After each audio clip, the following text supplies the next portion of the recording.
Double check. Okay, we're going to go ahead and get started. Welcome to everyone. Going to have a packed house tonight for a while, so we're going to go ahead and get started. We'll go ahead and take roll. Meany, Here. Underberg. Here. Hanley. Here. Johnson. Here. Lopez. Here. Moore. Here. Zimmers. Here. That is 7 present. Before I start President's comments tonight, I need to read public comments on published agenda items will occur during the public comments portion of the meeting. If you're interested in addressing the board, fill out the required public participation at board meetings form and submit to Mrs. Hankins, who's in the front row. And just raise your hand. So, okay, as far as President's comments tonight, I want to celebrate athletics. We got several groups tonight we're going to honor for their accomplishments, for the things that they've done at state track meets. Athletics are an integral part of what we do in District 186. Not only are we really heavy into the academics and the fine arts, but athletics also plays a role in what we do in District 186. We have a lot of student athletes in this town that go on to either play Division I, II, or III sports in college, probably more than you would think. So tonight we're going to be honoring a couple of schools that just participated in state track meets. Southeast won a third place trophy, and a long history at Southeast of girls track and really good accomplishments. I think they won like 3 years in a row, maybe 4 championships. Took a year's break and now they're back, climbing their way back. And the good thing about this team is that most of them are underclassmen. So we are looking to for big things from them next year.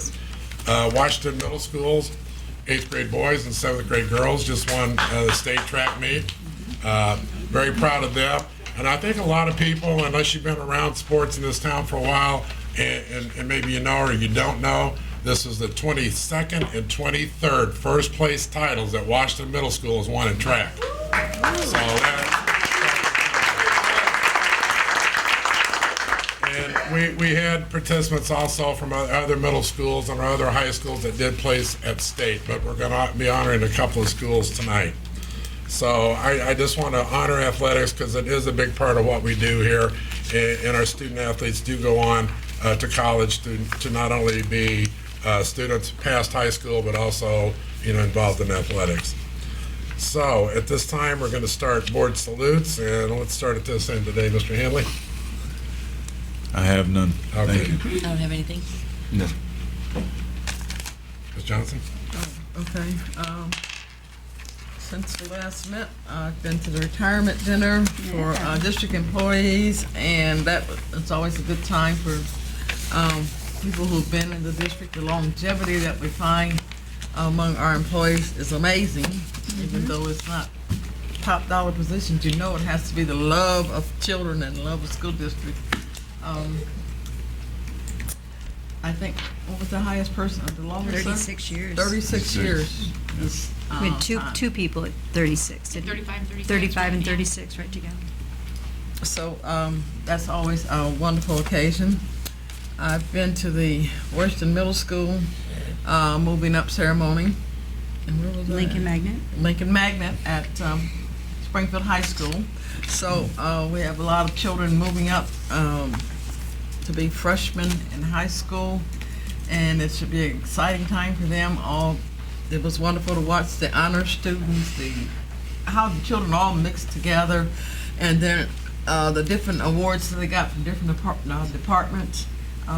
It's just always an exciting time, and it's exciting also to watch the parents as they are sometimes beaming as broad, if not broader, than the children. So it's been an exciting time. I'm looking forward to Friday and Saturday for the Lawrence graduation and the high school graduations, as those people move on and do great things. So we've done great things in this district this year. I commend the administrators and teachers and everyone who's been involved and touched the lives of any student in the district, because we've had fun, so we move on.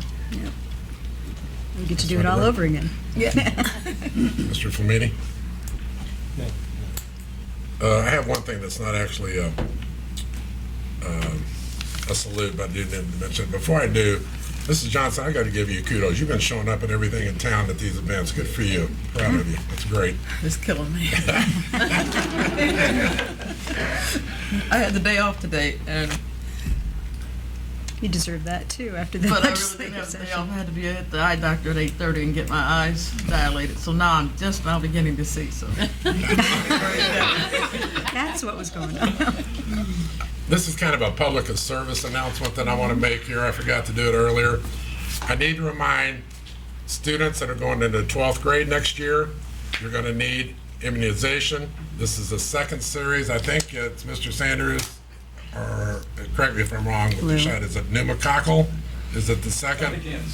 I can't say what the shot is. But anyway, if you're going to be a senior and have not had your second shot, you have to do it before school. You need to get it done before school starts. Now, we had clinics at all 3 high schools a couple of weeks ago, and I think we hit about 100 kids. We got about 700 or 800 more that need these shots. So I'm going to keep repeating this as the year goes along, because I don't want you to wait until August 31st and try to get this immunization, because then you're going to get yourself into a bind. Do it now. You're going to need it if you're going to be a senior, so don't put it off. Okay. Okay, I think we're ready here for. Okay, at this time, we're going to recognize some of these track teams we've been talking about. And the first group is Washington Middle School track teams. If Mr. Hewlett, Mr. Miller, Mr. Rubel, and Mr. Muir can come in.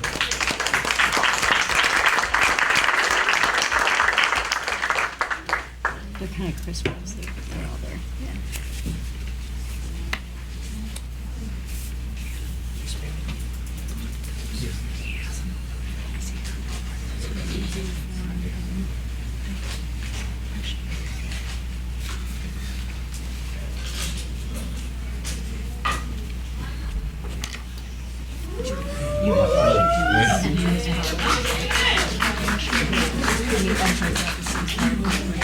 Technology. You can see. God, they're I can just have you stand up here in front. We're going to have the coaches recognize you.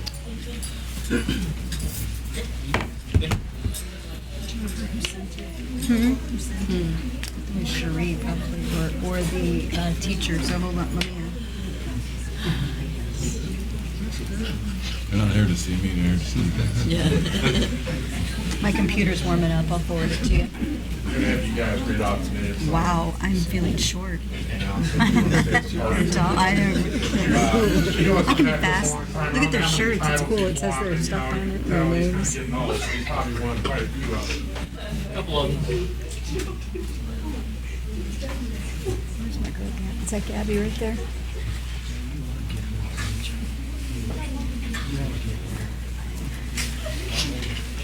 I'd like to recognize Jada Redding.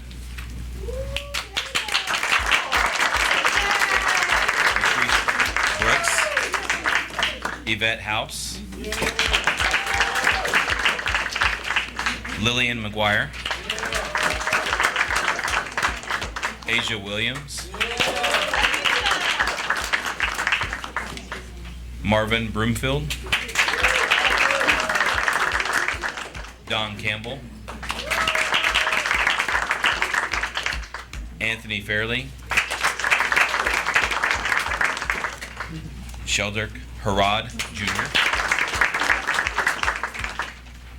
Terry Thompson, who was not here. Terry Wilson, who's not present. Avion Brown, Ricky Dickerson, AJ Frazier, Quez Haley, Horizon Malcolm, Nadia McBride, Gabby Sturdivant, who is not present, Brandy Smith, Bree Triplett,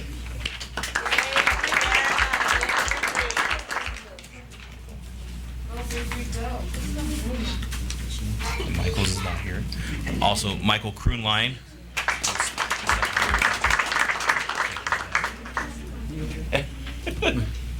And the coaches, Washington Middle School's 2 state championship teams, Coach Pat Hewlett and Bill Miller.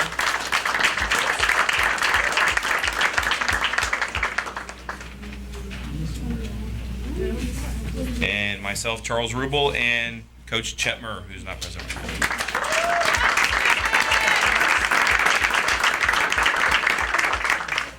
Coach, if you'd like to say a few words about this team. I know the boys, this is their second. This is their second. This is the boys' second. They won a seventh grade crew, and then they came back as eighth graders and won it. And I'd just say thank you to them, because as sixth graders they came up to me and said, "Hey, Coach, would you like to have one of those banners on the wall?" And I said, "Yeah, I'd like to have one of those banners on the wall, because it takes a state championship to get one." And they go, "We're gonna get you two." And I said, "Okay, great." Thinking, they're sixth graders, okay, whatever. And lo and behold, they're a man of their words. Thank you.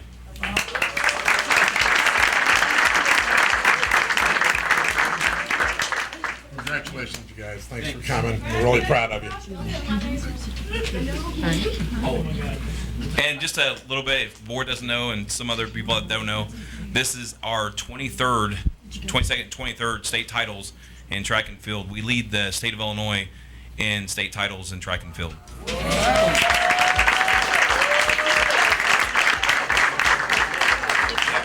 And it's been keeping the record since 1985.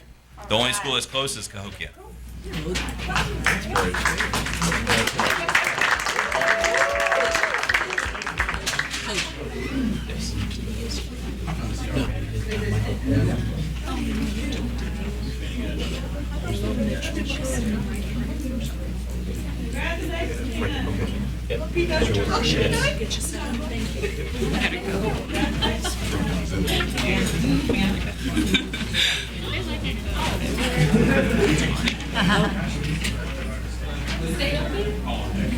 This is for individual. Is this Hannah? Are you Hannah? Oh, okay. We have another recognition. This young lady placed third place in the long jump at state, and she's from Grant Middle School, and her name is Hannah Burns. Congratulations.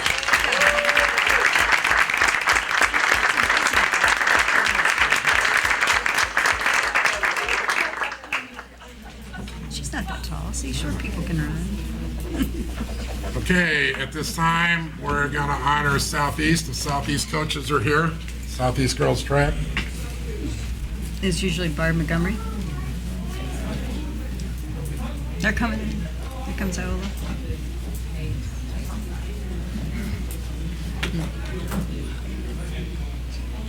So they'll come late.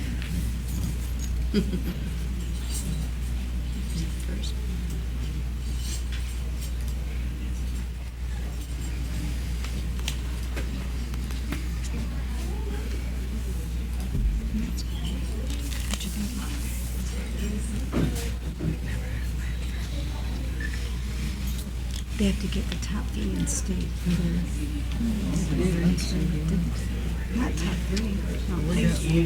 No, well, I changed the policy and I made sure that we were calling them all in. Just make a little, Bill. you know the routine. Bill. Make that little Shake your circle hi, there. girls. How are you? Good to see you. Good evening. I am Barb Streeter Montgomery, head coach of Southeast Girls Track and Field Team. This is Shirley Bernstein, one of my assistants. And the first young lady that you see right there is, what's your name? No, I'm just kidding. I'm just kidding with her. I'm just kidding. She is one of the twins. This is Alexis Henry. That's London Henry. That's Jamari Drake, Lisa Crawford, Alyssa Ashford, and Caitlin Robinson. 400, 4x4, high jump, 300 hurdles, 4x4, state champion in the high jump, 4x1, 4x2, 200, 4x4, hurdles, 4x1 and 4x2. Third place, state track and field team.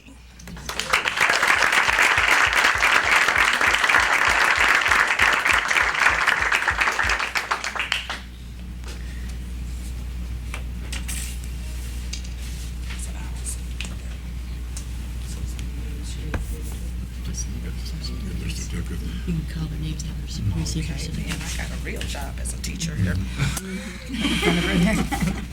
Alyssa Ashford. Lisa Crawford. Jamari Drake. Alexis Henry. London Henry. Caitlin Robinson. And that's it. Congratulations. Thank you very much.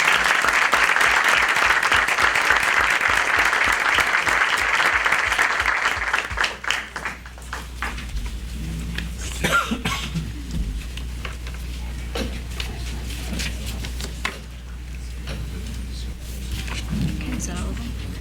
Is that all of them, or do we have any individuals there? That's it. Okay.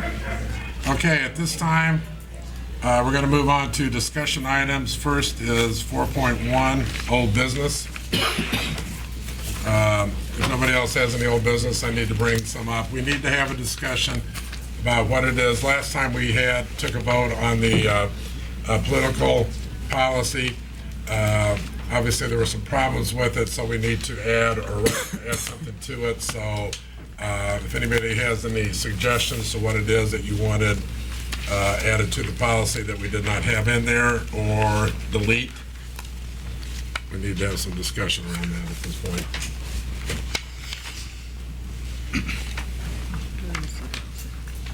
It was in your, it's right here.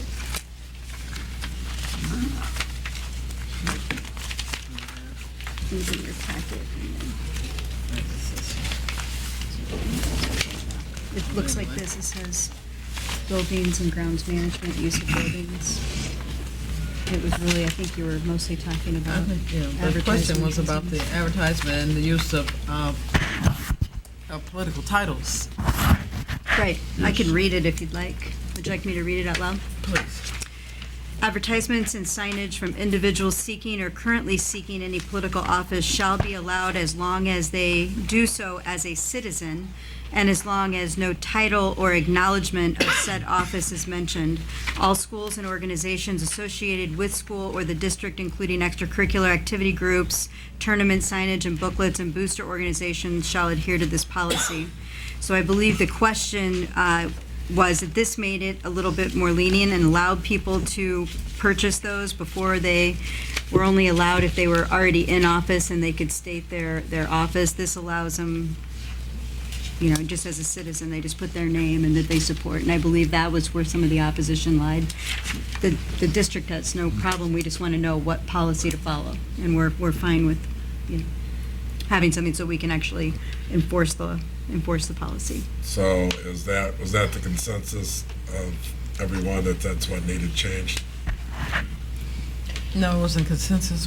Well, my personal feeling is that if someone is running for office and if they hold that office, then their title should be distinguished. And if they're a candidate, it should at least say that they're a candidate. If they're willing to support us, they're taking monies that they have probably gathered from some of us.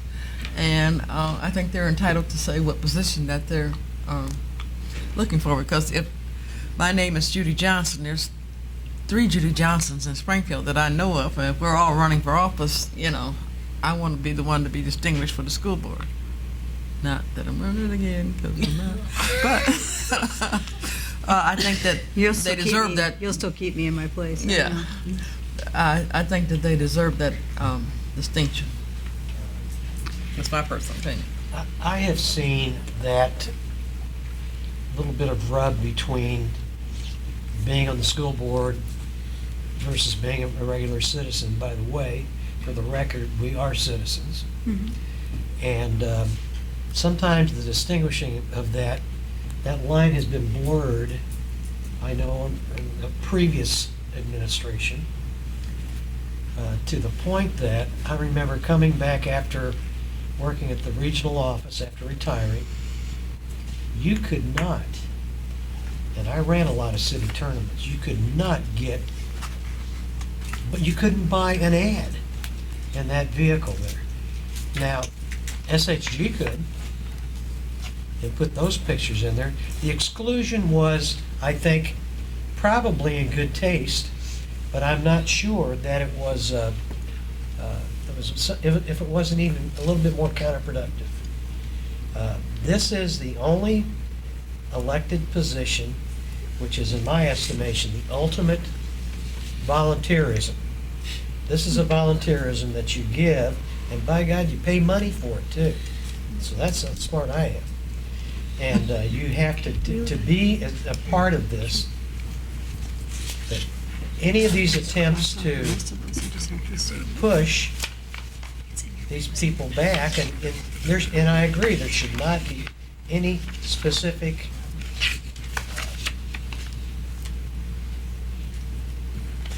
interpretation there that I think advantages somebody that's on the board. That I don't think was ever the intent. So it could just say the office for which they're running or the office that they already Right. hold, but it couldn't have a whole Right. rhetoric, I guess. Is that Oh, what you're no, saying there? just- Okay. You know, I'm Chuck Flamini. I'm formerly known as Joe Sixpack.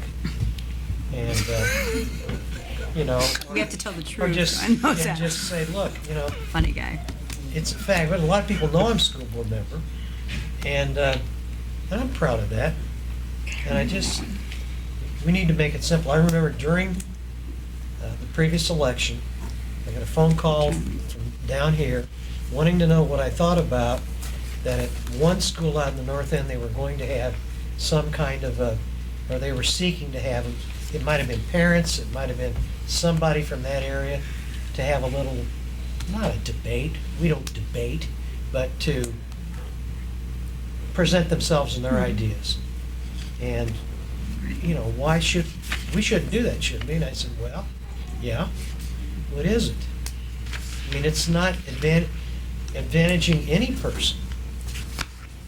And everybody's Joe Blow in there, no titles. Also in this policy, you would be voting on the forums and something similar to what you were talking about, and that will be allowed. It says district facilities may be used by outside groups to host political forums where all candidates are invited to participate and where all building permits and fees and assessments have been processed within the proper timelines and no fees shall be waived. So other than, you know, they Yeah. just want to make sure that all candidates are equally invited to participate. And so that's another part of this, and I don't think that was any question.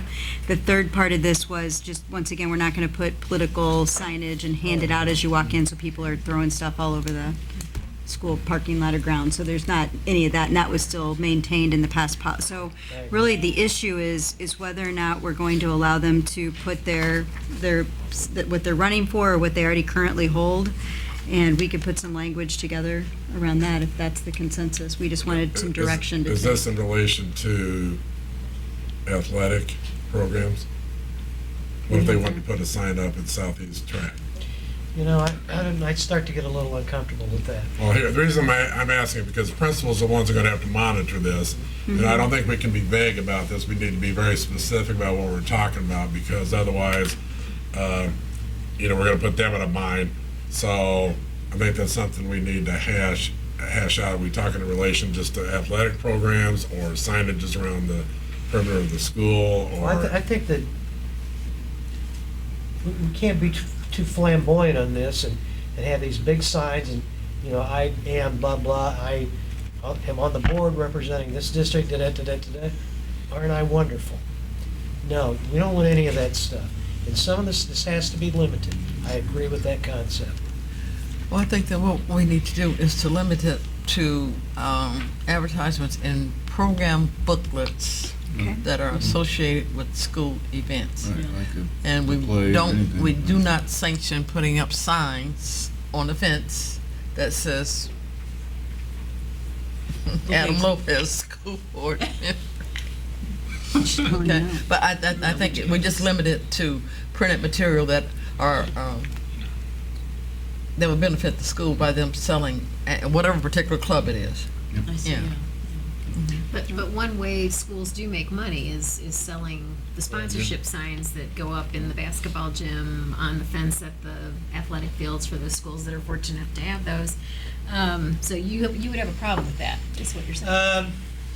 Do we have political candidates? Well, then what I've seen thus far We do have it been Southeast, like some business in that or area we did.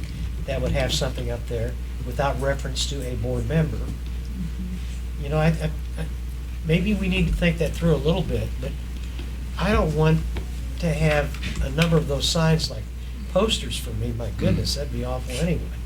Poster view, You know, I could say, Joe I'm Sixpack. going to try not to be funny, but and I'm usually not too funny. I think it's a great idea. I You think are. I brought up, it's how it all started. I think I brought up under, well, a couple meetings ago. I'm for it. Going to be hosting a basketball tournament, and I think it's a lot of money. It's going right back to Lanphier High School to have politicians in the books. You're I think not it's a great money. It's politician. all going back to District 186.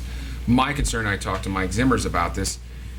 we're all up here, we've been endorsed by political parties when we decide to run. Who's going to regulate that each party's being called, that the proper procedure is going on? If there's 6 people running for alderman, that each alderman's being called to have the opportunity. I voiced my concerns to Mr. Zimmers, and I think that's a concern we have to have. Is the athletic director going to do that? Is the principal? I mean, I see Mr. Window out there. Does he have to keep track of all the aldermen, all the people running for mayor?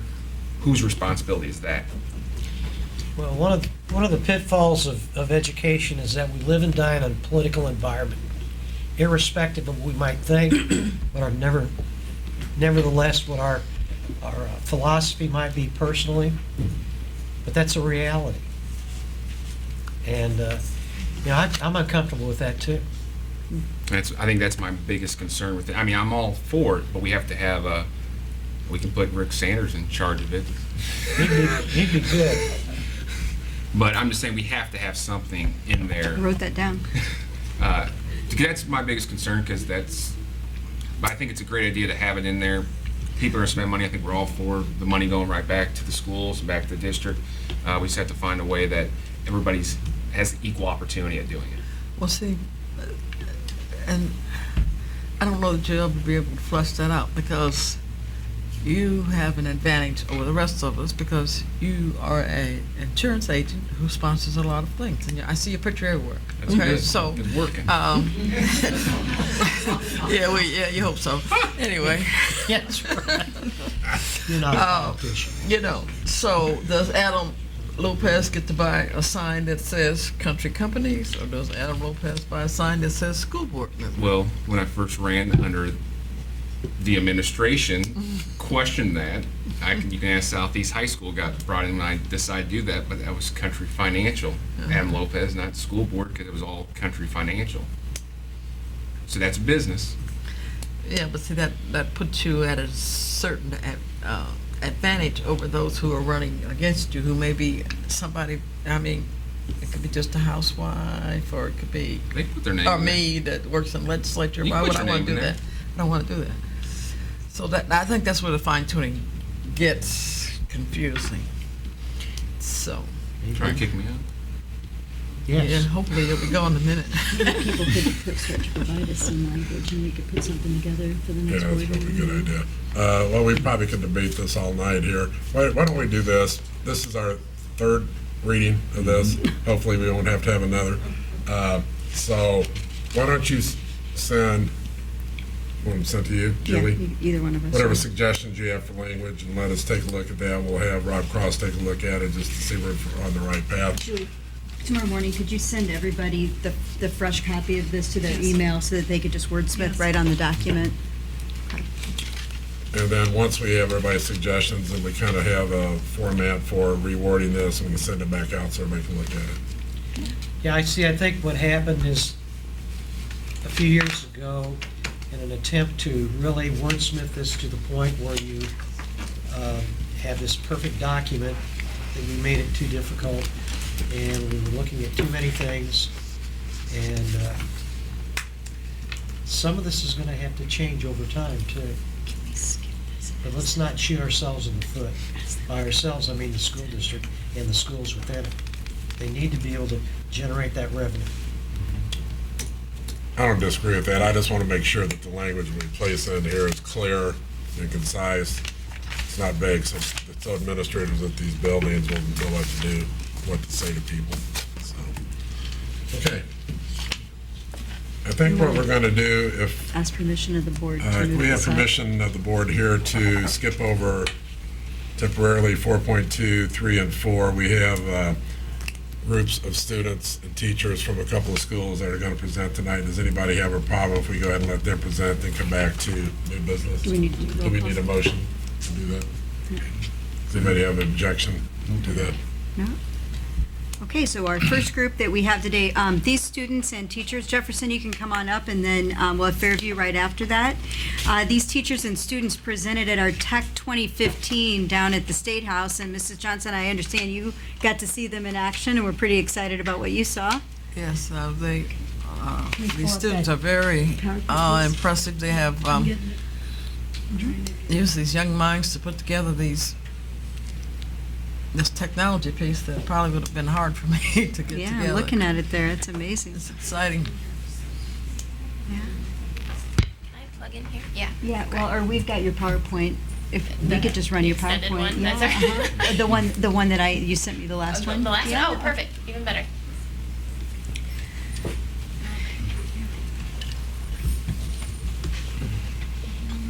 And they did such a fine job of explaining to me. I thought it was exciting that sometimes we should get to see board members don't get to come to the Capitol all the time to see what these young people are doing. This is another example of the fine things that go on in the district. Well, thank you for inviting us today. They were really excited to come. We have 2 of our 3 students who participated at Tech 2015 with us today. So we have Jordan Jones with us and Isabella Walden. Isabella is a 6th grader and Jordan is an 8th grader, moving on to high school next year. I guess while we're waiting for it to pop up, I can go ahead and kind of speak to what it was saying on there.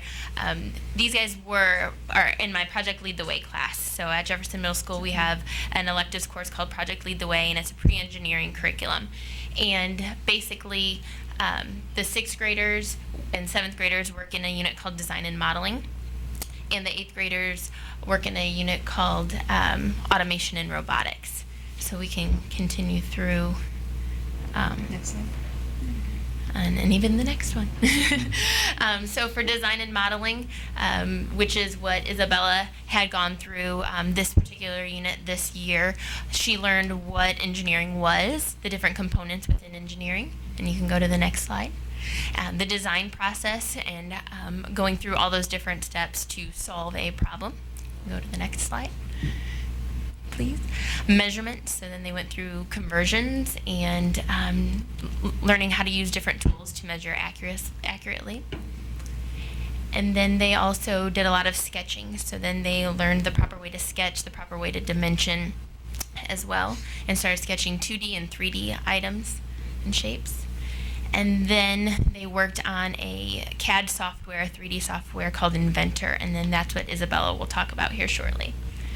In 8th grade, they are part of an automation and robotics unit, and they first start with researching what is robotics, what do robots do, what are their purpose here in society, and then they learn about different mechanisms, gear ratios, torque, speed, and they create these mechanisms.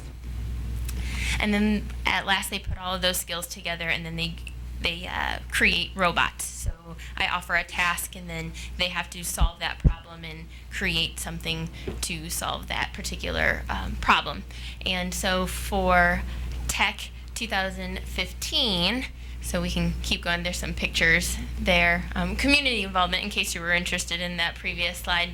The FBI comes in twice a month and do a junior agent program with them because it is a pre-engineering curriculum. I thought it'd be important for them to see other aspects of STEM beyond just engineering. So the FBI comes in twice a month and does a lot of different activities with them. We also participated in Business Week, and Hanson Engineering came in and did a few activities with the students as well.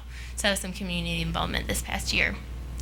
But then we also had Tech 2015. I had a group of students who participated in Tech 2014 last year, and we were really excited to see that we made the front cover. So if you look at the cover of this brochure or this program from this year, right smack dab in the middle are 3 of our 8th graders that were at Jefferson last year. So that was really exciting to see. So then we got to bring another group of students this year, and that was really exciting. And they're going to talk about their experience and what they did to prepare for this event. Isabella, you can go first.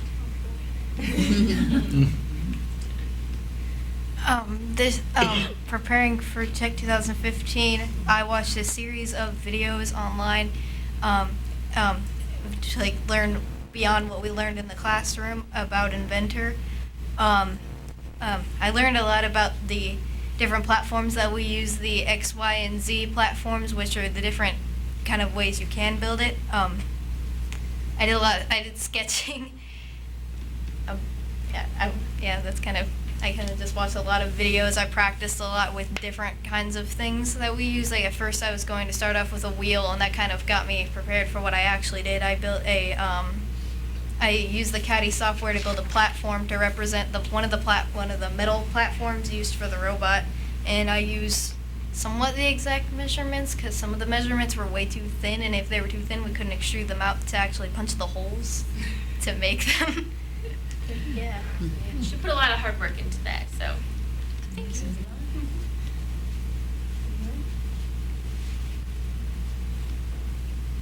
To prepare for Tech 2015, me and Andrew made a Just speak up, honey. made a claw Have to bot. speak up so everybody can hear you. Me and Andrew made a claw bot, which was one of our other students. He was the one who we both decided to build the same exact one, but with 2 claws for the first one. First claw bot. And He's referencing last year's group Yeah. when we were discussing what we were going to make, what was going to be our task for this particular year, and I showed them last year's. There, we can do this bigger and better. So they wanted to do a similar task, but they just did a double claw robot for this particular event. And for my job, I was supposed to do the coding and being able to know what the robot's moves and actions it's supposed to do, and what time it has to wait before doing the actions. And so many of what I had to do was supposed to be sketching and coding. So if you want to demonstrate, I'll give them a little more information. It's not ran by a joystick or any sort of thing like that. They actually have to learn how to code on the computer, put the coding actually into the cortex that's on the robot, and then hope that it works. And if it doesn't, we just trial and test it over and over again. So he was the mastermind behind the coding. So we'll see if it's still working properly. We have 1 claw working. That's good.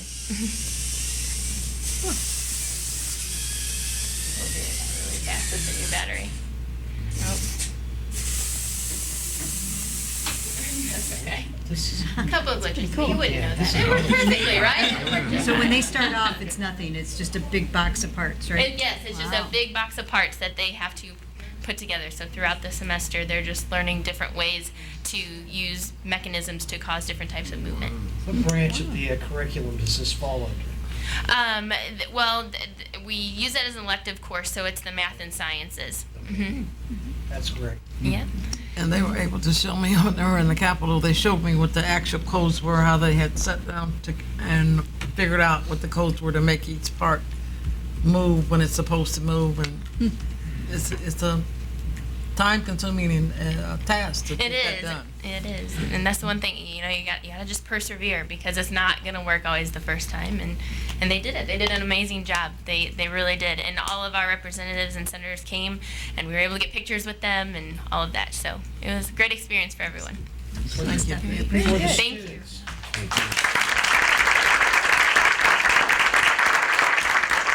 Does this help you begin to think about what you want to do when you finally get out of high school?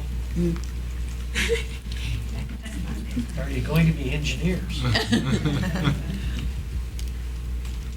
No, I really did not look forward to being an engineer.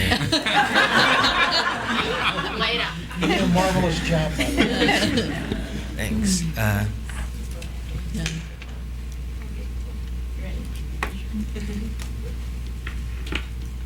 Because of the program and what I've learned from it, I actually want to be a software engineer, which was kind of what Jordan was doing with the coding and everything. I actually want to go to college and work somewhere in California, like one of the bigger businesses, like Google, Apple, somewhere like that. Yeah, good luck. Thank you. I'm very proud of you, thank you. Okay, we also have Fairview Elementary with us.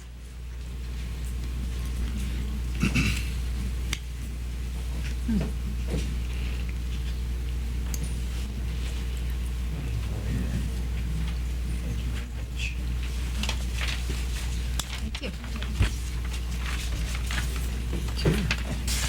Thank you very much. Thank you, sir. Thank you. Thank you, sir.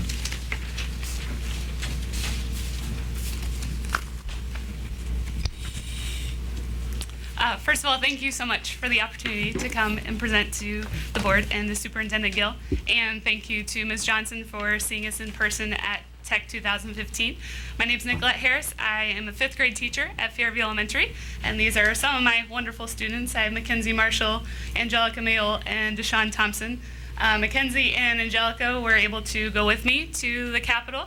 Deshaun is filling in for a student that unfortunately moved since we presented at the Capitol, so he is stepping in because he is very comfortable with what we're going to talk about tonight. I am a little nervous to show you this because once you see this, you're going to see that maybe that my salary should be split between 21 other individuals in my classroom. These students have become their own teachers. They have taught themselves through an app called Explain Everything. I am going to hook up and show a trailer that we created to kind of summarize the entire experience. Our presentation was called Tutoring Tales from the Class of 2022, which sounds a little frightening that these students are from the class of 2022. That makes me feel old. But I'm going to show that first, and they're going to give you an example of what we're talking about.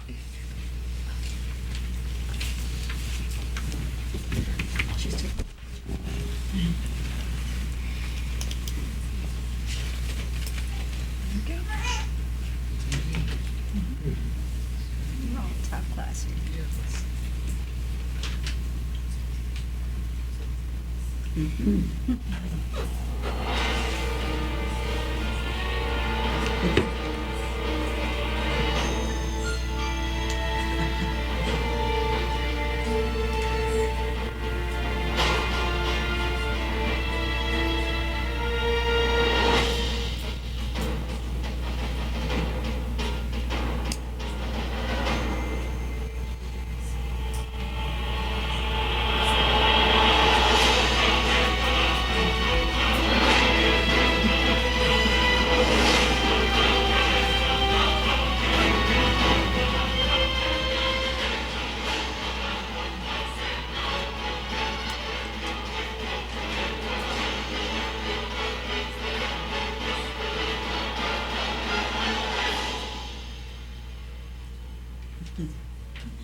And I forgot to mention that we are a one-to-one iPad classroom, so that's how this opportunity even started, is every one of my students has an iPad that we use daily throughout the curriculum.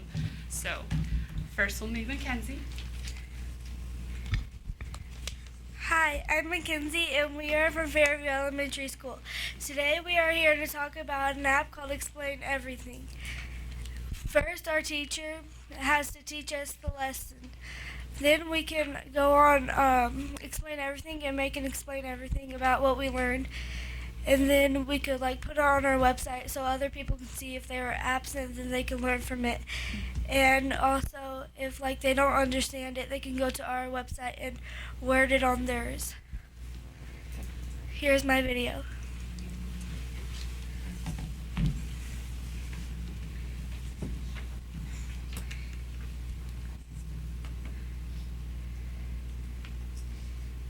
Vocabulary words: jubilation, extreme happiness, hazy, cloudy or unclear, companion, friend. The sound: shock.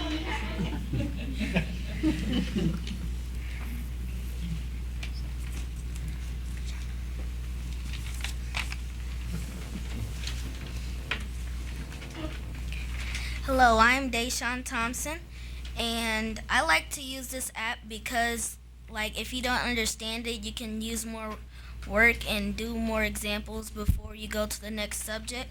And other people can learn from it because they can go to our websites and they can learn from our videos that we made. And here's my video.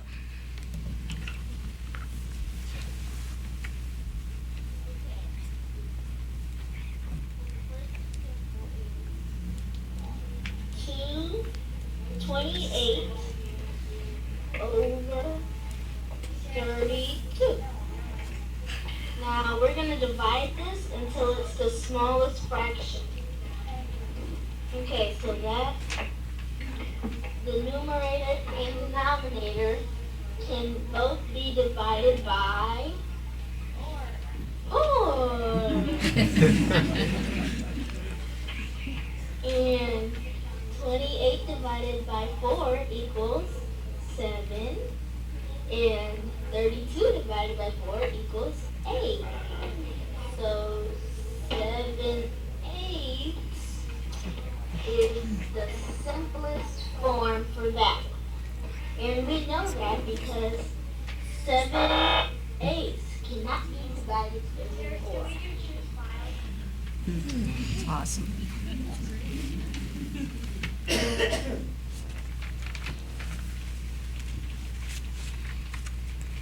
Hi, I'm Angelica, and this really helps our class because we can watch off each other's videos if we don't understand. And so that's really why we have this app, so we can learn and so we can teach. Here's my video.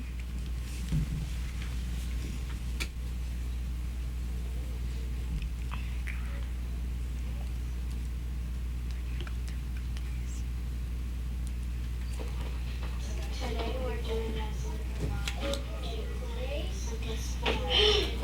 I'm doing 12/18 divided by 6. I'm doing that because I know that 6 can be 12 and 6. And that answer is 8. Well, 6 times 2 is 12, and I know it goes in turns. And I know that 6 can go into 18 times, because 6 times 2 is 18. And I know that this simplest form, because you cannot divide it anymore. And that's the lesson that we learned today.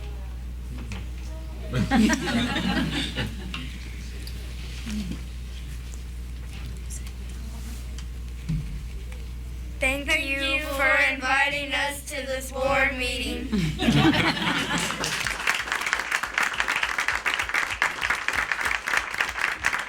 That was fantastic. So that, That's why from we my go to work perspective, every that day. shows us what we can do with our technology department. And it enhances learning. That's why we go to work every day, right, guys? That's right. It's awesome. And I want to point out that these students are officially out of school, and they came back to present to us today, so they should get an extra round of applause for that.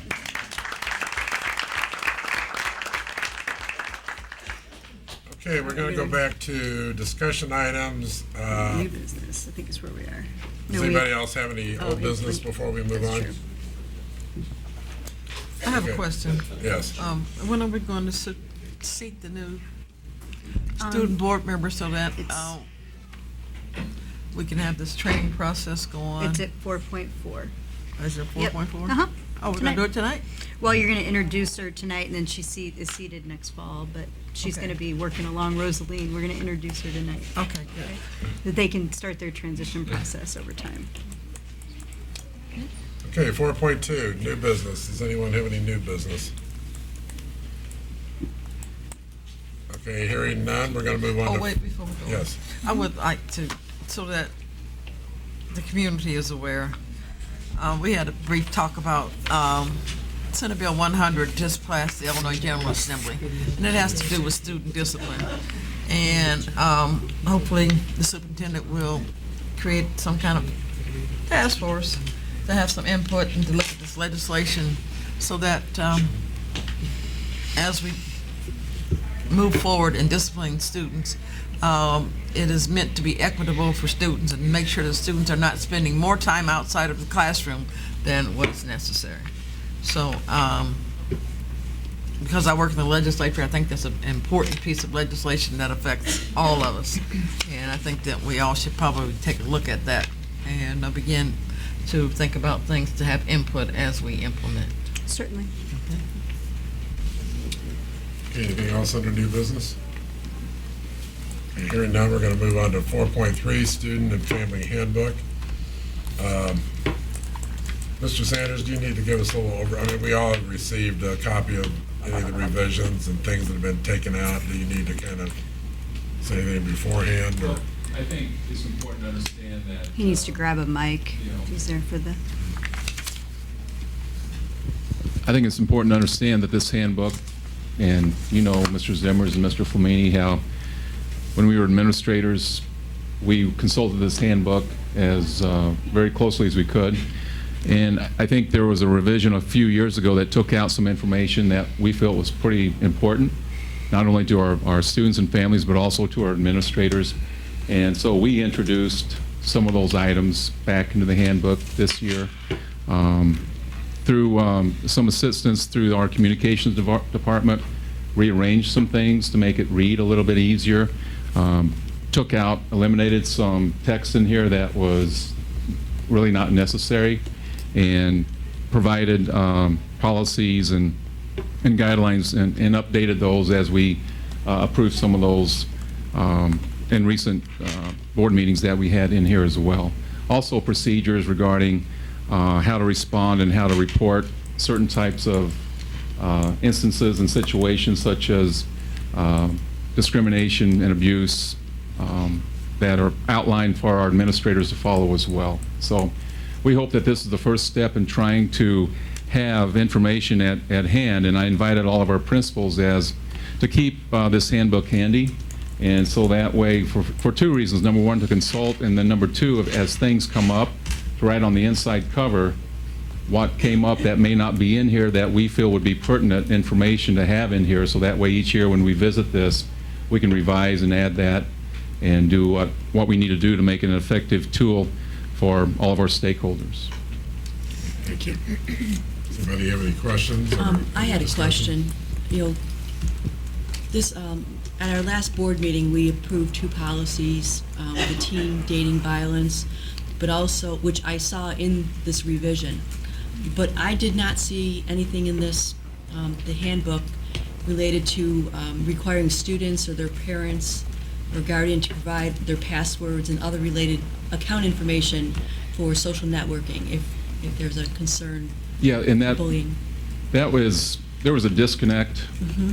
That's supposed to be in there, right, with interrogations and searches. And I looked at that too, and I saw that wasn't in there. And there are some minor things that the wording needs to be modified a little bit. It's still a little rough with, and it doesn't change the meaning of what is in there, but what we wanted to add. And when we placed the information regarding the handbook, the social media aspect, it's identical to what we approved for the policy. Where is it? I didn't see it in there. I know, but okay, sorry.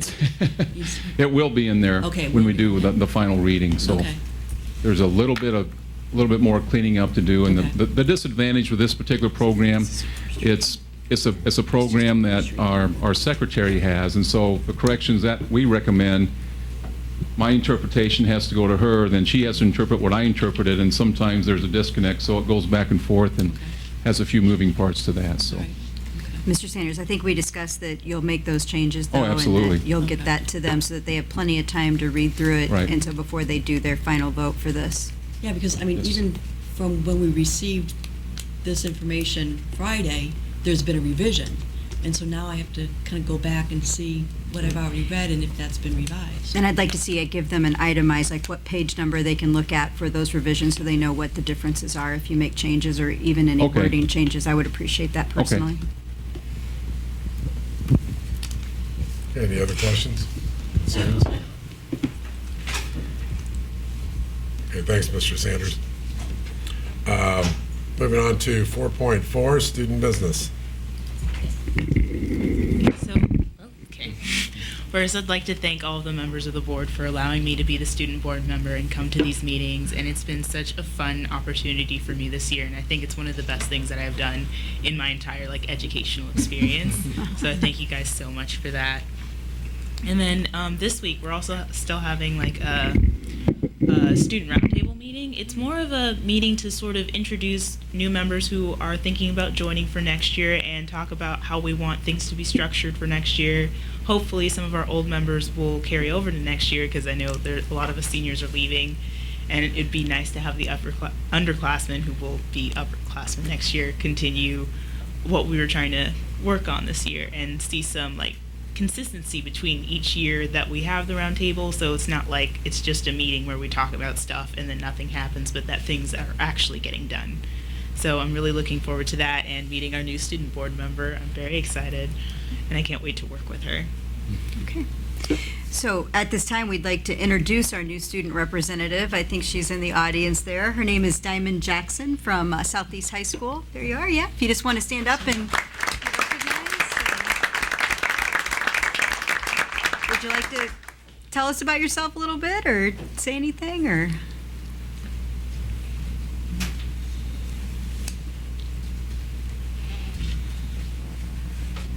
Good evening, everyone. I would first like to thank the board for this opportunity and choosing me in this position. I'm very honored, and I can't wait to work with you all and trying to get this thing going on. And just thank you for this opportunity as well.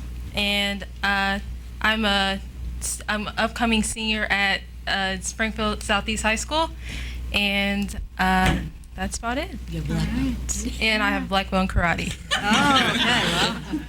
All right, thank you. We'll have to tell the roundtable about that in case they get out of here. In response to you, Rosalie, we should be thanking you. You did a great job. You did a very nice job this year, so thank you for taking this on and doing such a nice job. We wish you best of luck, yeah. And yes, we said you could stay on for a couple months until we'll do the transition and everything, but Diamond, I know she'll be a great wealth of information for you in the roundtable as well, so look forward to working with you. Yes, and at this time, Rosalie, we'd like you to come up. We have something that we would like to give you as a thank you from the board. I don't know if you want to put this in your dorm room or not.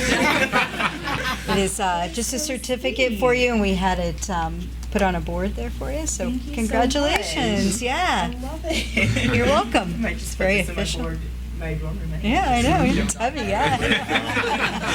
Well, Thank it's you. we really appreciate, and you've put a lot of time and effort into it, so I really appreciate you giving it your all and really coming up with some creative and new things for our student roundtable to do, and we've made change, and we like that. So thank you. Thank you. Uh-huh. Oh, here's the lid for it.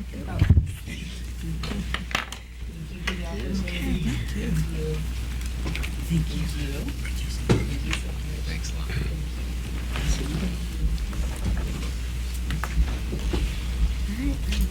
Okay, now we're going to move on to our second presentation to the board, and This is the order, I think, was Southeast and Lakeview. okay. We're going to have our post-secondary coaches talk to us tonight about the things they've done with Southeast and Lanford. I think first And up, Springfield High as well. and Springfield High as well. The first is going to be Southeast. Are Southeast and Lanford going to go together, or are they going to go separate? Separate, okay.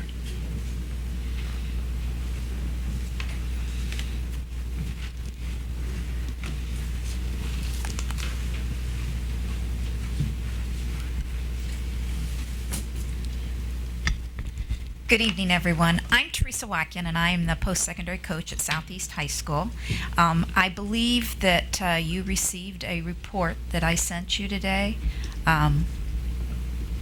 Hopefully, Cherie, I sent a report to you that was, if not, you will receive a report that details exactly what we have done at Southeast High School this year. And now I'd like to introduce Stephanie Rogers. She is our awesome college advisor at Southeast.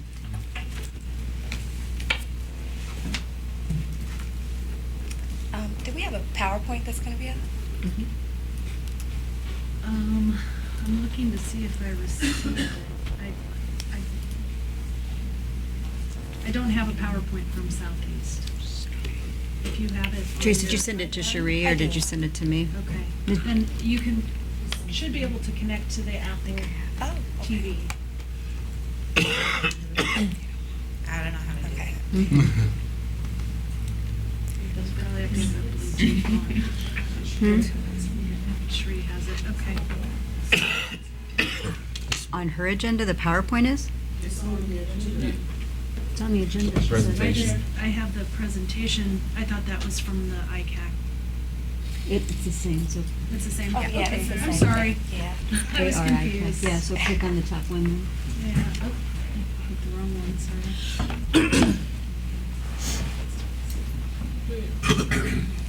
Okay, thank you all for your patience. Again, I'm Stephanie Rogers. I was the college advisor at Southeast High School this year. And I think together, me and Teresa, we've achieved some really outstanding results in Southeast this year. So our total number of graduates, next slide please, it's going to be 284 students graduating. Included, you can see some of the demographics of our students. I won't go through that line by line. And you guys also will receive that in a report. But together we have helped 183 seniors. That's 73% of our seniors. I'm sorry, next slide. 73% of our seniors complete the FAFSA. 241 of our students have received scholarships, and that's totaling out to about $5.8 million. That's as of May 27th. But our students are still applying and still receiving scholarships at this point. We have 123 seniors that applied to 3+ schools.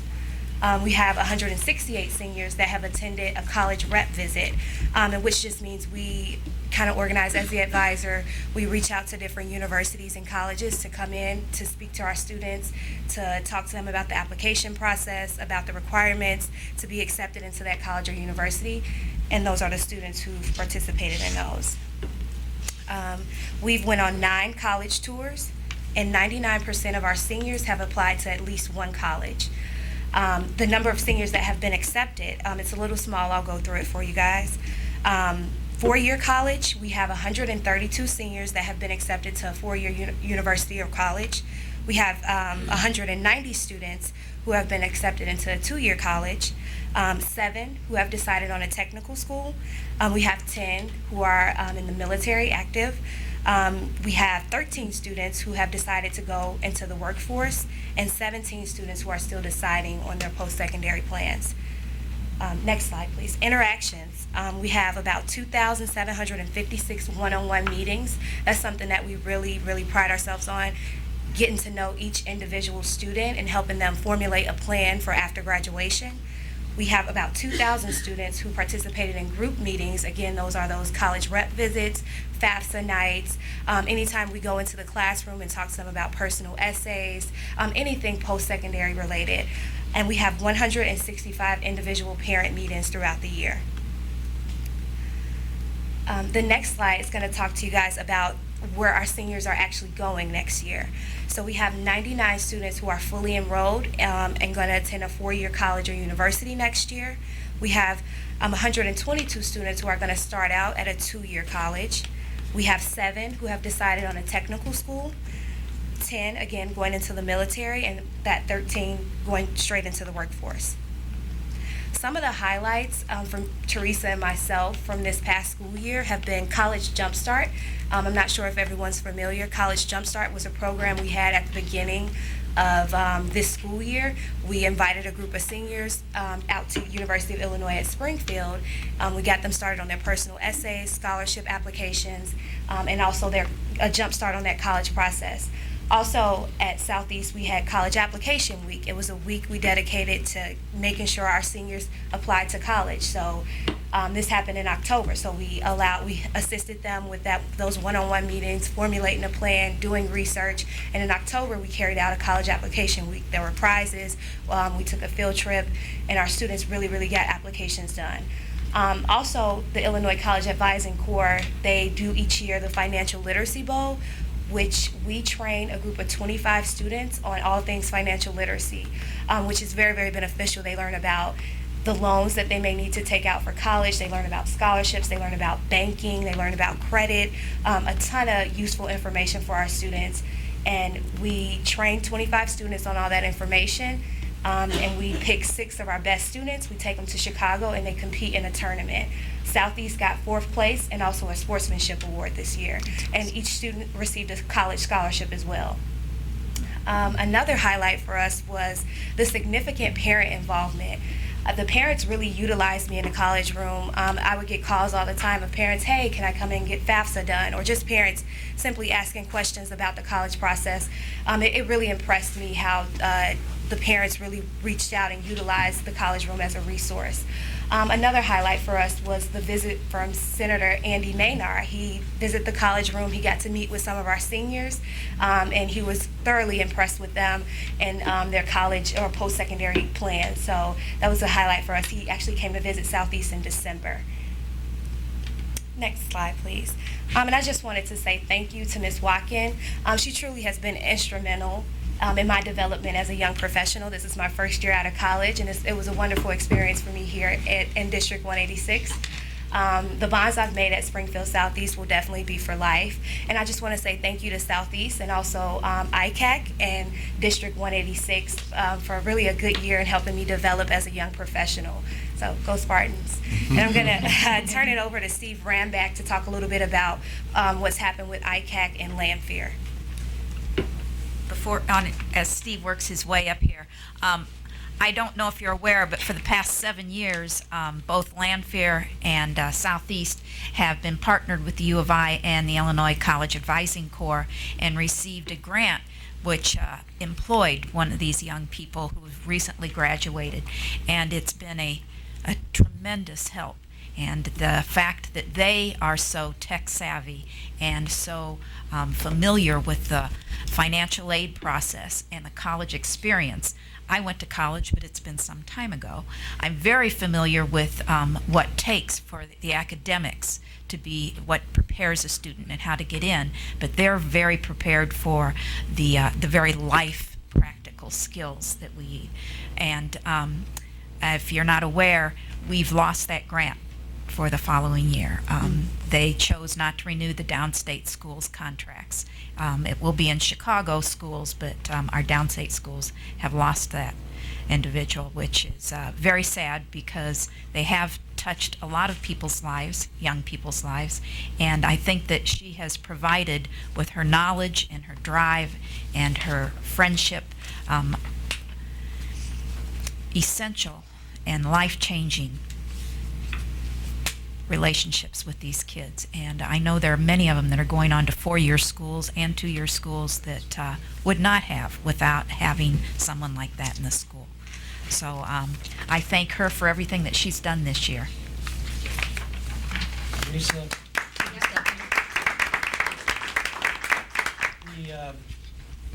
to outline what used to be done for seniors, having been a dean forever.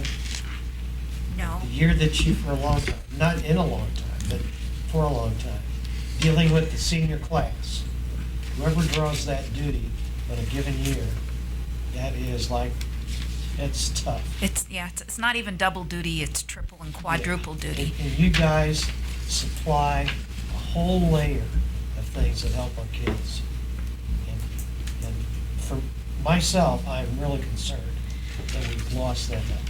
I've thought about this because I was a senior dean, I think with 4 times within the year before we became had college advisors, and it is significant the impact that these young people have. And Donna's back here too, she can attest to the fact when you're the senior dean, you don't work 8 to 5, most of us don't anyway. You're still writing letters of recommendation at 10:30 at night. You're on the weekends coming back to school to help print transcripts for somebody that forgot they needed one. It's a little bit easier now with the technology, but we'd come back in on Saturdays on, Ms. Watkin, I didn't realize the deadline was, on tomorrow, and I've got to have it in the mail. But it's insurmountable, and I couldn't have done it, especially with the evaluation process that was placed on now the deans, which are now assistant principals, couldn't have time to meet with each and every senior we do. And we make sure that we meet individually at least twice a year with every senior to make sure that they have plans to assist them in any way. That's just our private meetings. Now that's an introduction, that's a follow-up, but that doesn't mean that we only meet with them twice. There are many times we met with the students twice a day for the rest of the year. But it's just valuable to have that connection. And the state doesn't fund secondary education like they should, and this is just an insight for these kids on how to get some financial backing so that they can have a future that is offered to everyone. Well, you are so important, and secondary schools don't have a lot of choices. I lived with that my whole Yeah. life, and it's pretty tough. Thank you. You guys are wonderful. This isn't my report, but I'm going to piggyback on what Teresa said. We are part-time. I had a lady by the name of Celeste Neiman who worked full-time, never was absent or not very much, and she worked, and we both worked really, really hard to get done what I'm going to explain to you that we got done. So ICAC, this is my end of my speech. ICAC has just been phenomenal. With the services that we've gotten with FAFSA in particularly, with scholarships. And so all these statistics that I am going to give you are really not my statistics. They are what we got from ICAC and what we have done with our hard work. So with that introduction, I also want to recognize that this program is not in a vacuum. Mr. Doss has been phenomenal in getting us bus trips and support. I was lucky, very lucky this year to have Lisa Liardi, who is in the back. Want to raise your hand? She is a phenomenal dean. I mean, the kids just loved her. And it was, and she's in contact, and she would write me endless emails saying, you got to see this kid, you got to see that person, call the mom, there's a crisis. And so partnership, and you got to say the teachers that we have over at Lanphier High School, 100% support. The custodians that we have at Lanphier High School, I mean, it's a whole great big group thing. With that introduction, that's my monologue. And I like this. I get to raise this microphone instead of lowering it like I'm always used to. So these are a few statistics, but I want you to understand this is more than statistics.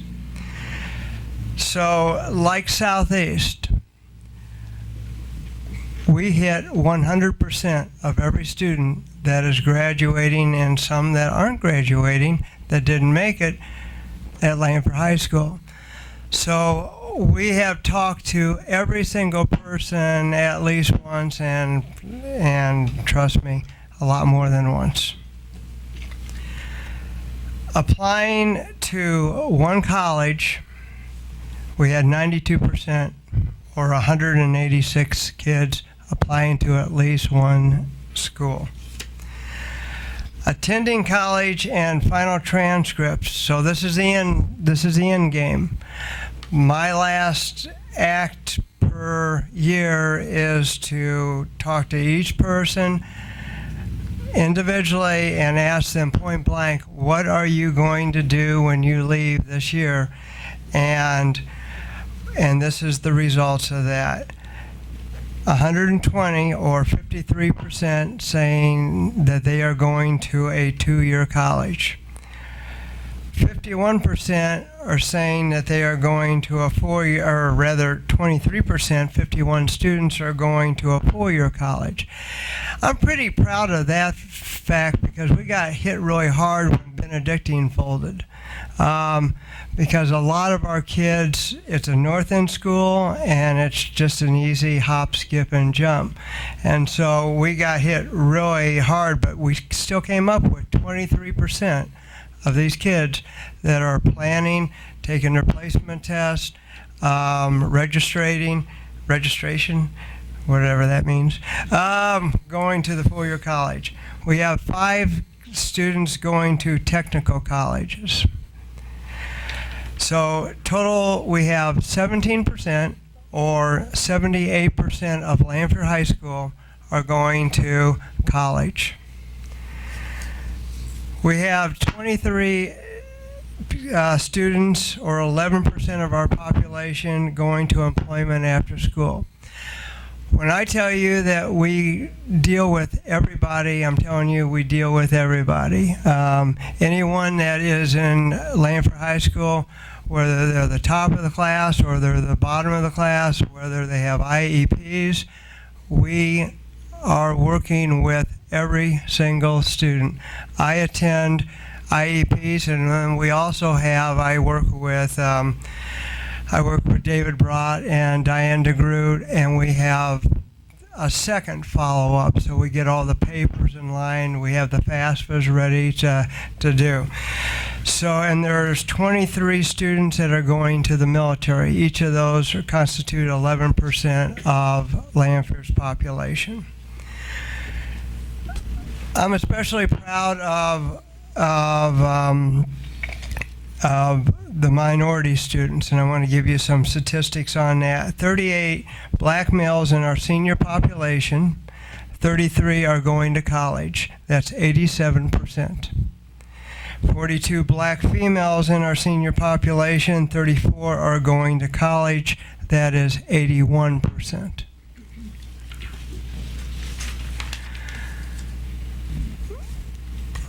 We have figured that, and this is, once again, I could not do can't do these figures, and so this, when we say we, I mean Celeste this year, are in all these numbers.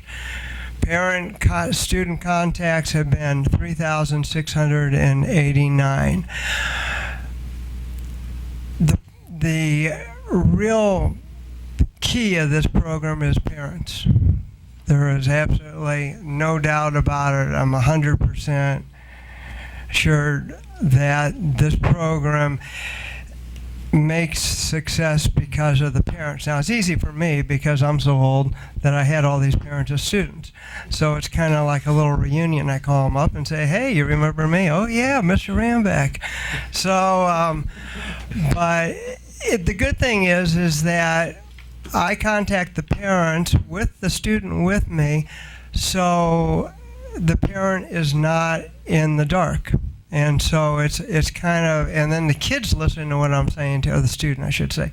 The student is listening to what I'm saying, and the parent's listening to what they're saying, and it really works out well.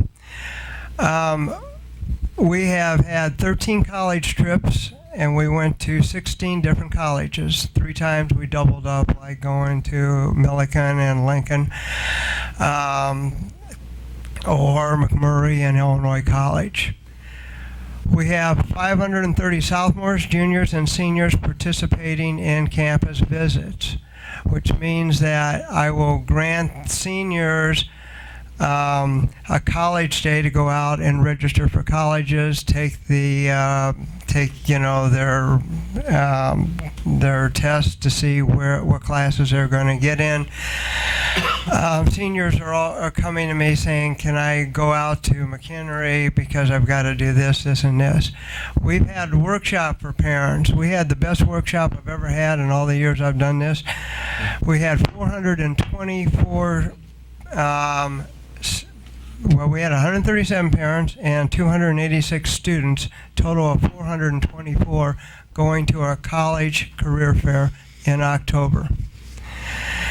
We have a FAFSA workshop just to prepare, like Southeast and like Springfield does, and we had 69 parents. Well, we had 36 parents. They outdid the students, and 33 students came to that.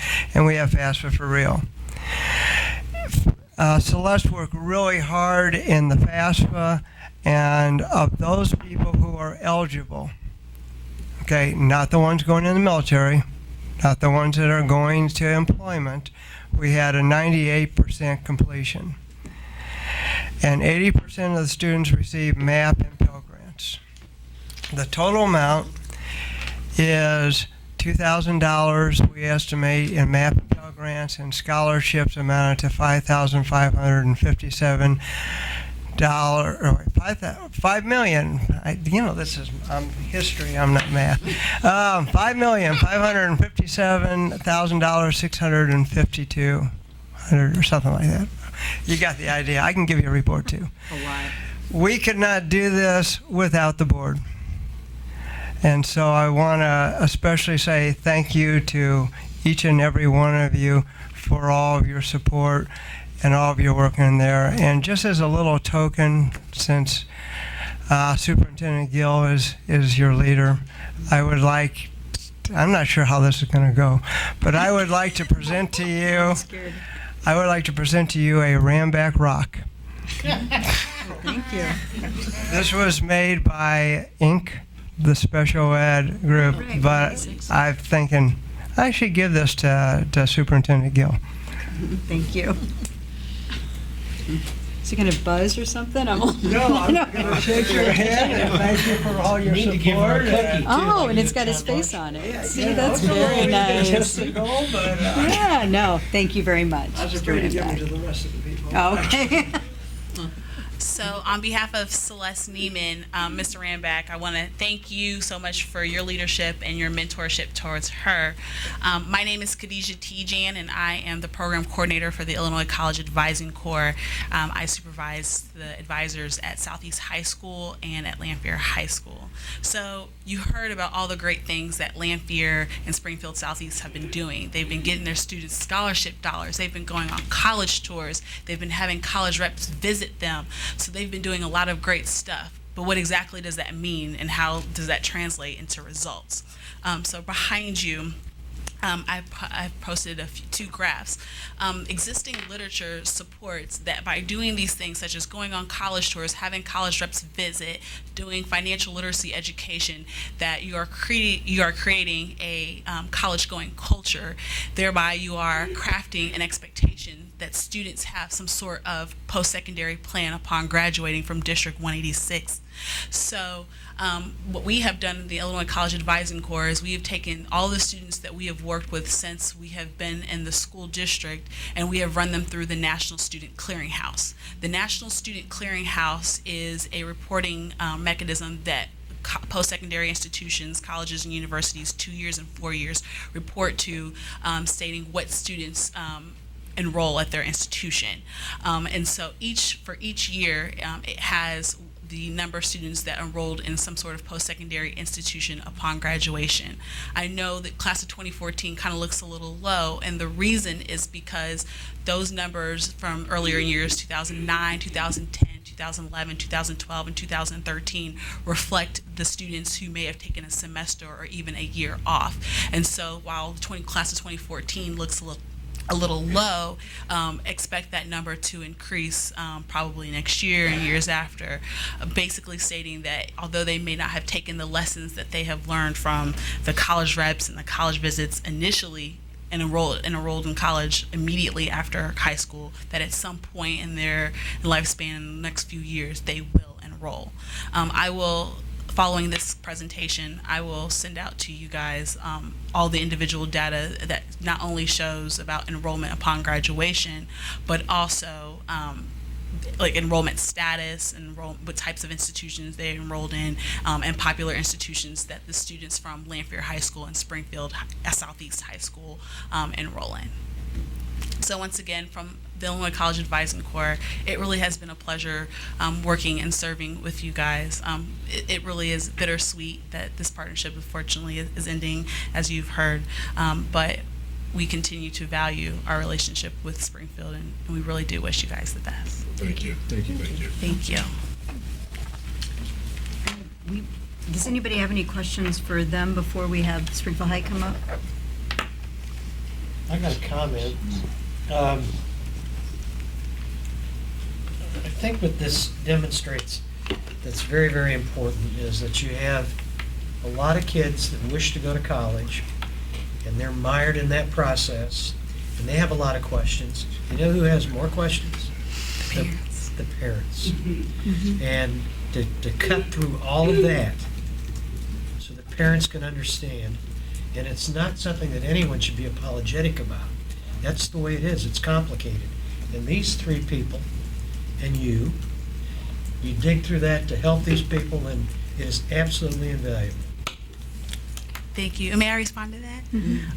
You have a great team back there. They have really made a significant effort to really reach out to the parents. This year alone, I think that was, they had to consider and count all of their biggest highlights. I think that the parent interactions and the parent involvement this year is probably their biggest highlight of this year. And I know that that will continue moving forward. Thank you. Thank you. Now we'll hear from Springfield High School, Donna Posey.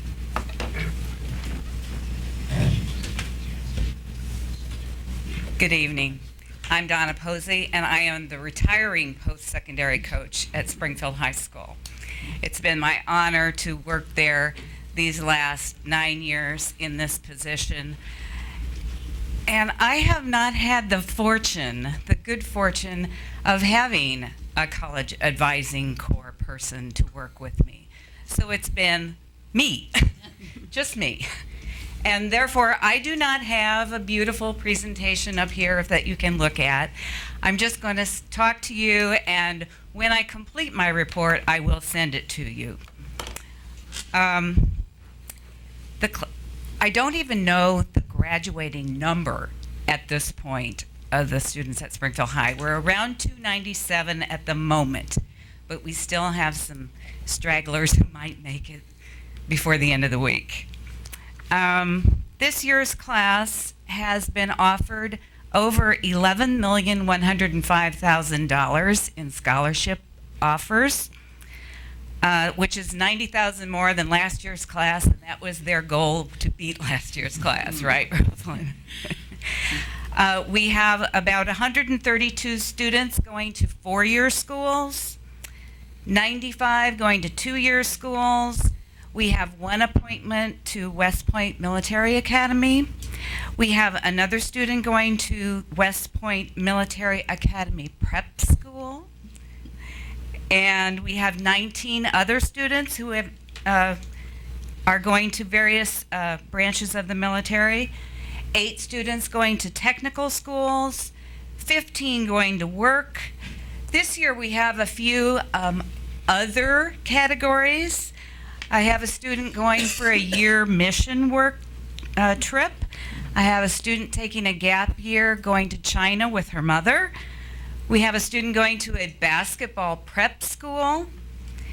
We have 2 hockey players who do a 5th year of hockey before they go to college, and a young lady going to join Young Americans, a singing group that goes across the country. They do online learning, but it's not a technical, I can't count it as a 2-year or a 4-year. This year we had 2 financial aid workshops, one in the fall, a general workshop for parents and students, and then in January we had a FAFSA line by line. We had an ISAC core person working with us for those workshops, and I think maybe we won't have ISAC core people either next year. We were fortunate to have 1 Student of the Year first runner-up. We had a Golden Apple winner. We have 5 signed Division I athletes, and 3 going to D2 schools, 1 going to a D3, and 2 going to the National Junior College schools. We have a student going to American Musical Dramatic Academy in Los Angeles. The board often asks me, what kinds of schools, other than the typical Illinois schools, community college, the nearby Indiana, Wisconsin, Missouri schools? So just to name a few, we have students going to Notre Dame, Northwestern, Boston University, UCLA, Brown, Colby, Winthrop, Florida Gulf Coast, Vassar, University of Texas, and one going to the University of Missouri, Kansas City Medical School. So those are some highlights from Springfield High this year. According to our FAFSA report, we had 60.5% students filing the FAFSA, though I challenge that. I've gone through, and we have a little bit higher percentage than that. 39% have not filed, but of those non-filers, we have many special ed students who have been given an opportunity to go to Lincoln Land Community College through Rehab Services Office, so they didn't need to file. We have those students in the military who did not need to file. And at Springfield High School, we do have parents who have some means and don't need to file the FAFSA. And then I would like to report on the AVID class. Mr. Kais could not be here this evening, but he wanted you to know that his senior AVID students have been awarded over $350,000 in scholarships, including one student who won the Golden Apple, which is $23,000, a student, a U of I engineering student who received the President's Award, $40,000, Boston University grant, $167,000 plus, and Manchester University Founders Award, $48,000.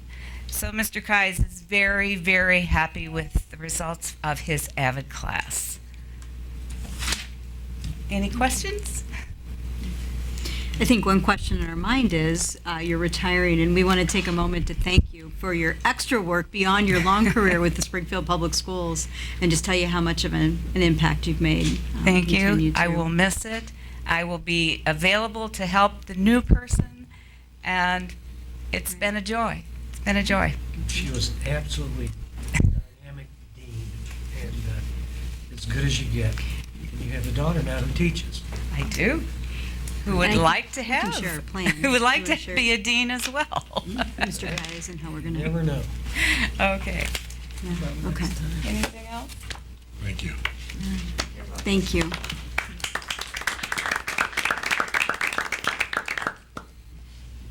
Okay, now we'll move on to business reports, 6.1, financial report. Mr. Basco. President Zimmer's, members of the board, in your board packet is a summary of revenue and expenditures for the month of May 2015 for the education and the operations and maintenance funds. An accounts receivable outstanding report is also attached. As of May, outstanding state payments totaled $628,000. For the month of May, Ed Fund revenues totaled $8.06 million, with expenditures totaling $8.44 million. Expenditures exceeded revenues by $375,000. For the month, the Operations and Maintenance Fund had revenues and expenditures that both equaled $893,600. Any questions? Comments? Okay, hearing none, we'll move on to 6.2. Mr. Basco? President Zimmer, members of the board, so tonight we start the budget process for adopting the FY16 fiscal year budget. The final approval for this budget will be voted on at the July 7th board meeting, and any changes that we currently have, we can make changes to the current budget between now and the time it's formally adopted. Just a few of the highlights. The budget's very similar to this year, no large changes. The education fund currently has a projected surplus of $934,000. There are no salary increase assumptions in the current budget. Revenues for next year, we're currently projecting to increase about $653,000. About $1.2 million of that is an increase in local tax revenues. We are estimating general state aid to go down a little bit next year due to just fewer students this year. We currently have that budgeted at an 89% proration. Don't know where we'll end up on that yet. Just to give you an idea, for every 1% of proration, that equals approximately $400,000. On the expenditure side, we have an increase of $605,000. Salaries decreased $525,000.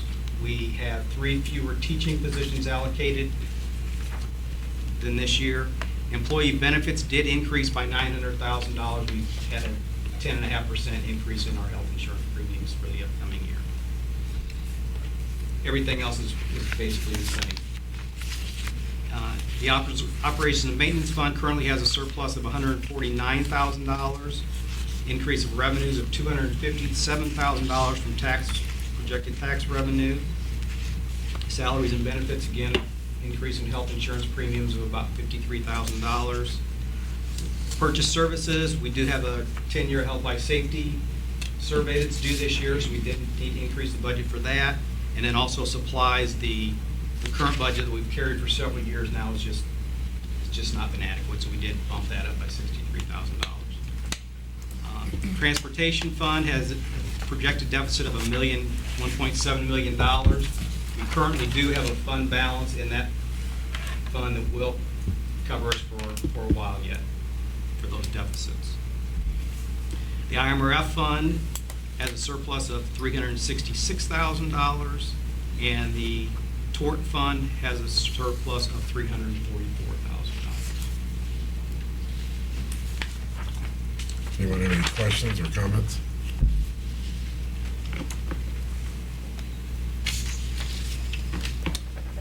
Okay, hearing none, we'll move on to 7.1, Superintendent's Report.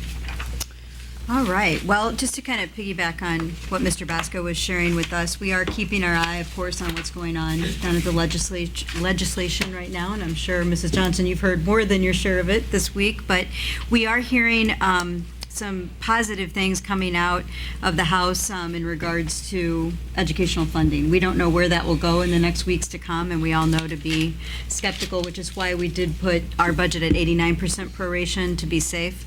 And we also would still be okay, even if it was less than that, with our surplus monies that we have built in. So we did that to be very cautious and very, prudent with our financial planning. But for right now, we know for K-12 education appropriations are contained in 2 different bills right now, House Bill 4151 and also House Bill 3763. Between those 2 bills, elementary and secondary education would see an overall increase of funding in about $240 million, and approximately $206 million would be allocated to general state aid, which would result in a proration level of 92%. And just keeping in mind what Mr. Basco shared with you about each percent of proration being about $400,000, that would be approximately $1.2 million in addition for us if there were that proration. In addition to that, they're talking about additional money that would be available for the neediest school districts through supplemental grants, and we're yet to know exactly what that might look like for us, but there may be additional money on top of that $1.2 million if this bill were to get passed as it is. So those are the things that we've been talking about with our legislators. I've been actively making sure that we're following all of our different news feeds from the State House and understanding what's going on and being advocates for our school district in terms of not only adequate funding, but just making sure that we know what our budget amount is sooner than later so that we can move forward with our budget and be able to have a clear image of what we do have. So once again, this budget is built on 89% proration, knowing that we possibly could have a higher percent proration, and that's good news for our school district. Is there anything else along those lines? I think that That's what we know of today. Had a few shout outs too, if anybody doesn't have any questions about that. Okay. We just had a big thank you to the Donnelly Family Trust. We were able to put in an all-inclusive playground at Lee School, and that got a lot of great press, and we really appreciate that. The kids were already able to use it last week, and it's something that the Springfield Public School Foundation helped us put into action as well, and so we were all out there to celebrate that at Lee School. And if you have any time to go visit that next fall when the students are there and are enjoying it, it's truly heartwarming to see them not only using the wheelchair accessible accessible piece of playground equipment, but all the other sensory items that are around that students can really utilize and pull right up to with their wheelchair. It's got musical instruments and all kinds of great things. And I remember it at Washington Park as kind of a sit and spin where you sit in it, and they've got the seats have high back so it can support students and they can spin and really enjoy themselves. So it was really heartwarming to see students that are normally in wheelchairs be able to get on that piece of equipment with the help of their aides and be able to really enjoy some of that fun. We just wanted to give a big shout out to Horace Mann also. They continue to support our school district at every step of the way. They donated bikes to Enos Elementary and Cherry Hills Church for hosting many giveaway events here at the end of the year for some of our charities. And also County Market provided lunch to everybody today for our big administrative academy that we had on school safety. So we really appreciate our local partners and what they're doing on a regular basis. And also, we just wanted to give a shout out and make sure everybody has on their calendar all of our graduation events that are coming up. So we've been gearing up, and I think we heard our college advisors, they're preparing and getting their numbers ready and getting all the last minute things in place. But here's the list of those and when they'll be held. Lawrence Adult Education Center is having their ceremonies at Springfield High School beginning at 7 p.m. this Friday night, June 5th. And then following on Saturday, June 6th, we have 3 graduations in a row. Lanphier High School kicks off at 11 a.m., followed by Springfield Southeast High School at 2 p.m., and then Springfield High School is later in the afternoon. And what is that time again, Bree, for 5 o'clock p.m.? Okay, I didn't have that down. It said 1 p.m. on my sheet, so I didn't think that would work out, so 5 o'clock p.m. And that is at the Prairie Capital Convention Center where we host all of those graduations. So I just want to make sure that all the board members, we have everything in order for those. We do not wear gowns on that Friday night graduation, but on Saturday we certainly do. And I'll have my hat on right. This is it was all askew the last time we wore them. Yeah. All right. Is there anything else? Any questions for me? I do have a question. Mm-hmm. I was glad that you asked Mrs. Posey what the plans are at Springfield High School. She is a resource that will be sorely missed. Right. At the high school, I've had 2 students personally, my children, who have really benefited from her insistence and persistence. What's the game plan, Superintendent Gill? We have a game plan. I think we can go ahead and state it at this time. We have a teacher who is currently involved in the AVID process at Springfield High that's going to be able to use 3 periods a day to take on this task. Am I right, Mrs.? Yes. Yeah. Mr. Kais has been training with her in that process, so he's going to have a dual role as still an AVID instructor and then taking on the college planning for a portion of his day. So the difference is he'll be there every day for a portion of the day versus the 100 days. Do we have any plans to establish a college room at Springfield High School? I can ask that specific question of Springfield I'd High like School. to understand that resource, because Okay. I visited the college rooms at both Lanphier and Southeast, and that's a Well, resource I mean, that would Mrs. be Posey has a nice room there underneath the steps. It's a Underneath very the small steps, room. She does. And she Jason, does why have don't some you of go the take very, a picture yeah, of that, because yeah. that's something to see, under the steps. Yeah, that's her office. Yeah, So it's, I'd like to I do see- know that she has the same materials in that room that she can have access to. They have a But little as far spot off as the library at access Lanphier for High School in computers for Southeast. students, and that's something at Lanphier that's, I mean, you attended with me, Mr. Flamini. It's very Yeah, impressive. I did. So I'd like to And they see- had some of those donated to them last year. Remember, we attended that dedication at Lanphier High School, so we'll need to seek donations, I guess, for them as well. But we do have a plan in action and have been Good. training, because he, as you noticed, I think on purpose, he wanted you to make sure he knew, all the AVID students have done quite well, and I That's know great. you have Mr. Kais as well. He's very well qualified to take on this role. I agree, good.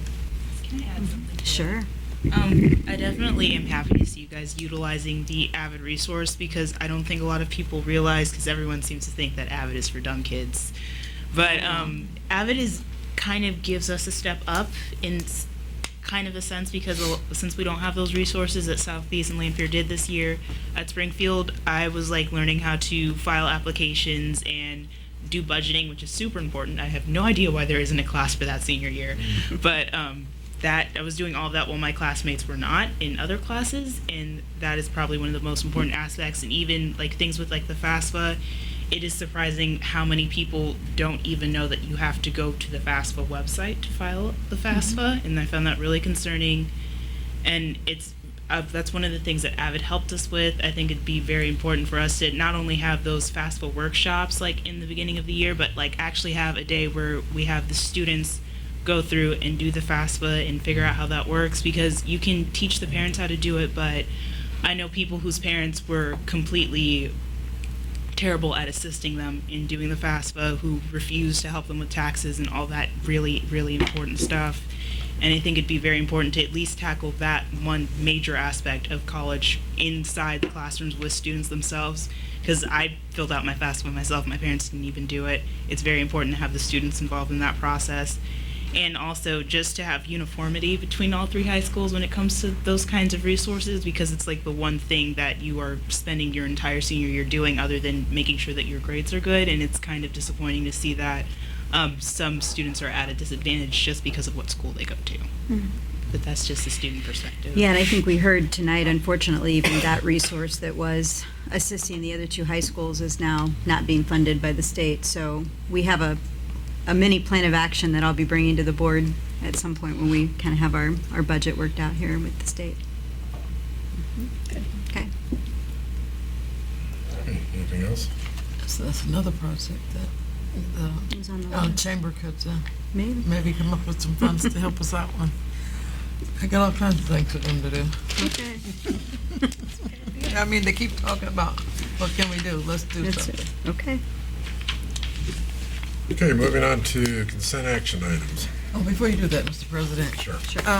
When I was giving my board salute, I failed to mention that I did go to Matheny Withrow for their honors program on one day this week. But it was very exciting. They brought all the kids into the gym, and they did K through 2 and then 3 to 5. Actually, it was the last day of school, and it was like, it was a good filler, I guess, to fill out the afternoon for the last day of school. The kids were all excited about that, and the parents were super excited too. The parent educator told me that actually they hadn't really invited parents, but there were a lot of parents who showed up for that, so that was great to know that they were communicating enough to be interested in coming to see I their like the children. red. I like the red carpet. Yeah, and That they was had the best red part. carpet, so that was fun. Okay, good. Okay, 8.1. Consent action items. Moving on. All right. President Zimmer, as members of the board, I recommend approval of the consent action items 8.2 through 8.5 as described in the corresponding resolutions. Do we have a motion? So moved. Second? Mr. Flamini? Okay, any discussion or questions? Hearing none, we'll take a vote. Funderburg. Aye. Hanley. Aye. Johnson. Aye. Lopez. Aye. Moore. Aye. Zimmers. Aye. Flamini. Aye. That is 7 aye votes. Okay, and roll call action items, 9.1. Mrs. Sherman? President Zimmers and members of the board, the superintendent recommends adoption of the personnel recommendations with one change. Page 2, letter D, leave of absence, item 1. Additional information received to change FML end date to be through 5/29/15. Okay, do we have a motion? I'll make the motion. Okay, second? Mr. Henley? Okay. Any questions or comments? Where is summer school this year? We have different locations. Elementary school is at Du Bois, middle school is at Grant Middle School, and then we have Southeast High School is holding part of the summer school, and then also Lanphier High School has their own that they're working through. Any other questions? Hearing none, we'll take a vote. Hanley. Aye. Johnson. Aye. Lopez. Aye. Moore. Aye. Zimmers. Aye. Flamini. Aye. Funderburg. Aye. That is 7 aye votes. Okay, 9.2. Mr. Basco? President Zimmers, members of the board, the superintendent recommends adoption of the following resolution. Be it resolved to accept the school district's tentative budget for the 2015-16 school year, which has been prepared by the administration pursuant to Section 17-1 of the School Code of Illinois. Be it further resolved that this tentative budget is to be made available for public inspection in the school district's offices located in 1900 West Monroe Street, Springfield, Illinois, beginning the 5th of June, 2015.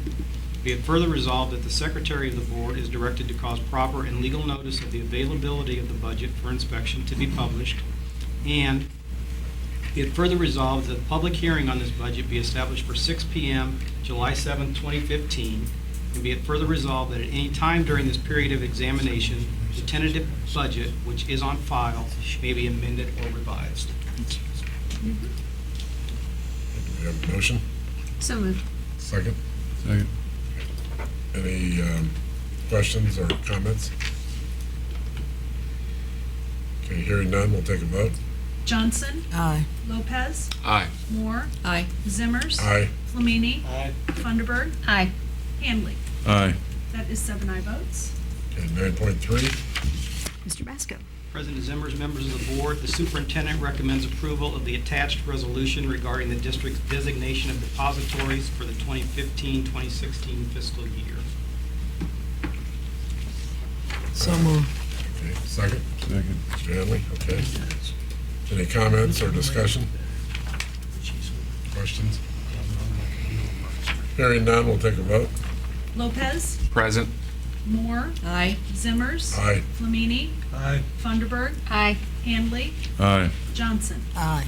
That is 6 aye votes and 1 present. Okay, 9.4.